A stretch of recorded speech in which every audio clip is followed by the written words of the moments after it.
गरीब लकड़हारे की कहानी। एक गरीब लेकिन ईमानदार लकड़हारा जंगल में लकड़ी काटकर अपना गुजारा करता था। एक दिन वह नदी के किनारे पेड़ काट रहा था। अचानक उसकी लोहे की कुल्हाड़ी नदी में गिर गई।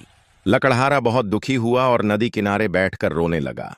तभी नदी के देवता प्रकट हुए और बोले, तुम क्यों रो रहे हो? देवता नदी से सोने की कुल्हाड़ी निकालकर पूछते हैं, क्या यह तुम्हारी है? लकड़हारा बोला, नहीं। फिर देवता चांदी की कुल्हाड़ी दिखाते हैं। लकड़हारा फिर बोला, यह भी मेरी नहीं है। आखिर में देवता लोहे की कुल्हाड़ी निकालते हैं।